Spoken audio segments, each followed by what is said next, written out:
कैसे हैं आप लोग? बढ़िया। नींद तो नहीं आ रही ना? Very good, very good. सबसे पहले मैं अपनी जो हमारी मैडम लोग आ रही माताएं बहनों से माफी मांगना चाहूंगा कि मैं तमिल में नहीं बोल पाऊंगा, मैं सिर्फ हिंदी जानता हूँ। मैम तो जानती होंगी शायद, कुछ बच्चे लोग भी जानते, हमारी बेटियां आ रखी हैं और सात लोग। मैं कहूँगा कि आप लोग तो शायद हिंदी नहीं भूले होंगे, मेरी बात तो समझ में आ जाएगी ना? और मैं चाहूंगा कि मेरी बात आपकी समझ में आए और आप उसको वायरल करें। बात मैं आगे बताऊंगा। इससे पहले ये जो आपका कोल्लम डिस्ट्रिक्ट का 7वां एजीएम है,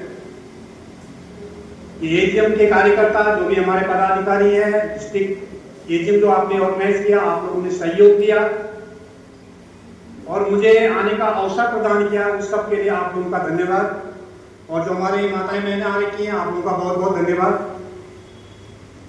और कोल्लम डिस्ट्रिक्ट के प्रेसिडेंट सुब्रमण्यम साहब का विशेषकर धन्यवाद। और सात लोगों का नाम तो मैं जानता नहीं, और विशेषकर हमारे नए वाले रिटायरमेंट कमांडेंट एससी बोस साहब का बहुत बहुत धन्यवाद कि उन्होंने एक जज्बे के साथ असम राइफल से सेवानिवृत्ति के उपरांत तुरंत ही हमारी मीटिंग को ज्वाइन करने का साहस किया है।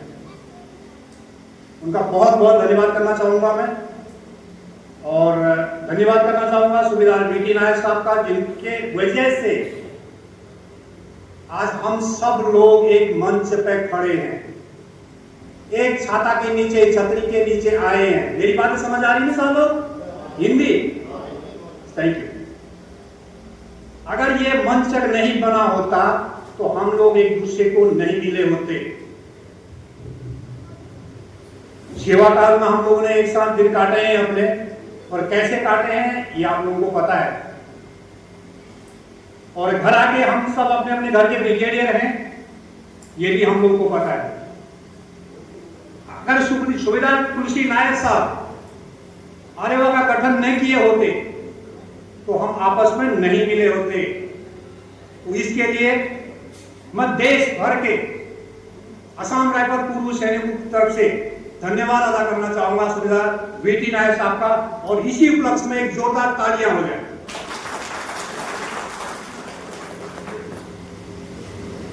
इसके बाद मैं अपना परिचय दूंगा। मेरा नाम नारायण सिंह बिष्ट है। मैं उत्तराखंड का मूल निवासी हूं। मैंने असम राइफल में 26 असम राइफल में 27 साल साथ में नौकरी करने के बाद 1 मार्च 2017 को वॉलंटरी रिटायरमेंट लिया था।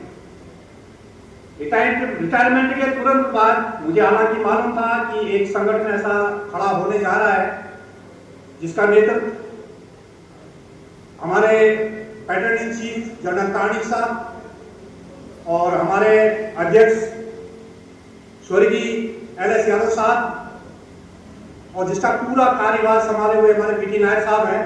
तो मेरा दिल किया था कि मैं भी इस पर ज्वाइन करूं। वो दिल इसलिए किया था क्योंकि जो उत्पीड़ना हमारी होती है असम राइफल में, आप सब लोगों को अच्छे से पता है।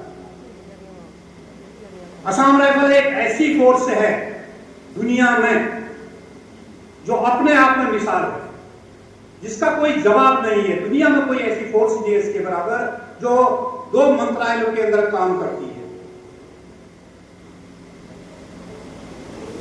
तो तब जाके मैंने ये सब सोच के मैंने बीटी नायक साहब से अप्रोच किया। हालांकि मुलाकात उस फोन पर बात है 2010 में भी मेरी उनकी हुई थी। उसके बाद में रिटायरमेंट होते ही मैंने संगठन ज्वाइन किया। ज्वाइन करते करते मेरे को 8 साल हो गए। तो मुझे खुशी इस बात की थी कि तुलसीनाथ साहब का जो रास्ता है वो फेयर और स्पष्ट है। वो कहते हैं तो स्पष्टवादी हैं, तो इसलिए मैं इनके पीछे पीछे पीछे पीछे चले जा रहा हूं, और 8 साल हो गए मैं इनके पीछे पीछे ही हूं।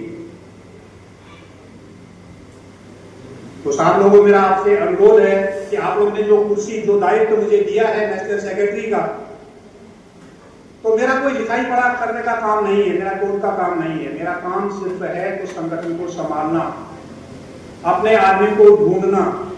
अपने आदमी को ढूंढते ढूंढते मैं सारा हिंदुस्तान का भ्रमण कर चुका हूं। लेकिन दुखद विषय इस बात का है, सब लोगों को पता है सूबेदार बीटी नायर क्या कर रहे हैं, वो संगठन में शामिल नहीं हो रहे। संगठन अपना 11वां एनुअल जनरल मीटिंग करने जा रहा है नवंबर में, लेकिन संगठन में अभी तक 26,691 आदमी हुए हैं परसों के रिकॉर्ड के अनुसार। मैं हेड ऑफिस में काम किया, ये हमारे दुखद बात है। मैं आप सभी लोगों का एक बार धन्यवाद करना चाहूंगा, समस्त केरल वासियों का विशेषकर, कि सूबेदार तुलसी नायर साहब ने जो आरेवा नाम का पेड़ केरल में लगाया था, वो सब आप लोगों के सहयोग से लगाया था। और धन्यवाद है माताओं बहनों का जिन्होंने आपका सहयोग दिया था, क्योंकि उनका सहयोग होना भी जरूरी है, तब आप फ्री हो पाएंगे, तब आप यहाँ मीटिंग में आ पाएंगे। और मैं चाहूंगा कि ये केरल में जो ये पेड़ लगा है, जो आप बरगद बन चुका है, इसकी शाखाएं नेपाल तक पहुंच चुकी हैं, ये पेड़ यहाँ का यहीं रहे। लेकिन कुछ तत्व हैं जो इसमें खाद नहीं डाल रहे हैं, पानी नहीं डाल रहे हैं, वो उसको सुखाने की कोशिश में लगे। इसलिए मैं आप लोग से विनती करता हूं कि वो हमारे भाई हैं, उनको साथ लाइए। आप लोगों ने सीआई की लड़ाई लड़ी है, नॉर्थ ईस्ट में अनेक किस्म के प्रोग्राम चलाती है एमसीए के थ्रू फौज, इसलिए कि अपने भाई हैं उनको साथ लाइए। वही हाल यहाँ पर हो रहा है, सिर्फ ये 2-3 राज्यों में और खासकर केरल में मुख्य वर्ग लोगों में। इसका वृत्तांत मैं आगे आपको और समझाऊंगा। उससे पहले मैं आप लोगों से गुजारिश करना चाहूंगा, इंडिया प्लस नेपाल आप लोगों ने जो सर्विस कर रखी है, जो आपके साथी थे, जो आपके क्लासमेट थे, जो आपके कोर्समेट थे, जो आपके बड्डी थे, जो आपके गल्ला थे, उनका नंबर तो आपके पास होगा। उनको प्रेरित कीजिए संगठन में आने के लिए। 10 साल में हमने कम से कम 60,000 आदमी हो जाना चाहिए था, 60,000 मेंबर, लेकिन हम 26,000 में अटके हुए हैं। हक तो आपका अपना सबको चाहिए ना।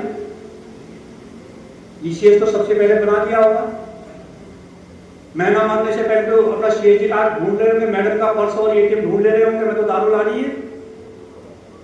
लेकिन 600 रुपए देके संगठन में शामिल नहीं हो रहे।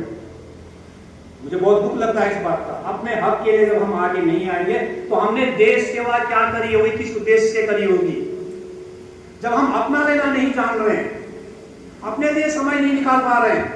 मैं गलत बोल रहा हूं तो बोलिए साहब, अगर मैं बोलता जो आदमी काम करता है वो गलती भी करता है, मैं बोल रहा हूं तो गलत नहीं बोलूंगा, मैं तेज बोलता हूं लेकिन गुस्से से नहीं बोलता। मुझे बताएंगे मैं गलत कह रहा हूं तो मैं सुधार करूंगा, अगर नहीं बताएंगे तो मैं तो अपने मन से सही कह रहा हूं। मैं गलत कह रहा हूं, महीना मरने से पहले, एक आने से पहले अपना सीएसटी कार्ड और एटीएम पहले छुपा लेंगे, नहीं मैडम तब तो नहीं लेगी। और दारू पी के सीधे ईसीएस जाके अपना ट्रीटमेंट भी कराने की तैयारी पहले कर रखी है, लेकिन संगठन में शामिल नहीं हुआ। शर्म आनी चाहिए ऐसे लोगों को। ये वो लोग हैं जिन्होंने असम राइफल्स में ईमानदारी की नौकरी नहीं करी है। ये मच्छरदानी के अंदर से व्हाट्सएप पे वहां लोगों को फुसलाते थे और घर आके व्हाट्सएप खेलते हैं। अगर तुम सच्चे सिपाही हो असम राइफल तो आइए अपने हक के लिए, आइए मैदान पर लड़ रहे हैं एक साथ। हमारी जगह लीजिए, तुलसी नायर की जगह लीजिए, बिस्टी की जगह लीजिए, हम आपका पूरा सहयोग करेंगे और लड़ाई को अपने अपनी चरम तक पहुंचाने में पूरी जान लगा देंगे। लेकिन अफसोस होता है कि घर के अंदर से व्हाट्सएप खेलते हैं और आगे नहीं आते। आज हम किन हालातों में हैं सबको पता है। एक हवलदार की पेंशन में, मैं सर्विस मैनों की बात नहीं कर रहा, मैं सर्विस मैनों की बात कर रहा हूं, एक हवलदार की पेंशन में कम से कम 12 से 15,000 का फर्क है। तो बताइए हम किस हिसाब से अपने बच्चे पालेंगे? क्या हमने नौकरी नहीं करी? नौकरी तो हमने आर्मी से बढ़ के करी है।